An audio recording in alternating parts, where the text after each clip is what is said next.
La comunidad LGBTI, en compañía de familia, amigos y hasta de diplomáticos, recorrió Paseo de la Reforma en una muestra más de respeto y sana convivencia. Vamos a ver los detalles con Erika Sandoval.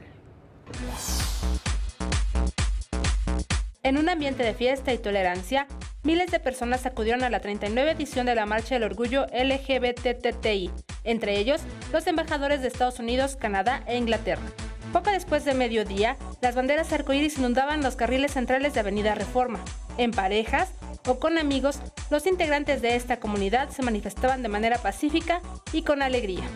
Pues es generar igualdad y que todos tengamos la libertad de amarnos y expresarnos como nosotros más queramos. Si en conjunto trabajamos y generamos más movimientos como este, podemos lograr un cambio más significativo.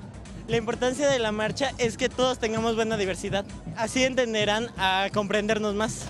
Servicios médicos y módulos del Juzgado Cívico estuvieron presentes en esta colorida marcha, brindando atención a los asistentes. El Registro Civil de la Ciudad de México, en una iniciativa del doctor Manuel Granados, buscó acercar este tipo de servicios a la comunidad, en el cual hacemos un reconocimiento de identidad de género a todos aquellos que lo quieran llevar a cabo.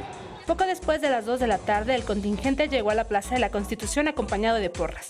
El festejo culminó con la presencia de diversos artistas que apoyaban la cultura de la diversidad. Les digo, es un carnaval, es una fiesta y no es nada ofensivo. Para salvaguardar la integridad de los asistentes, la Secretaría de Seguridad Capitalina implementó un operativo con 300 policías y 25 vehículos. La edición 39 de esta marcha concluyó con saldo blanco. Con imágenes de Javier Cordero, Erika Sandoval, 21 Noticias.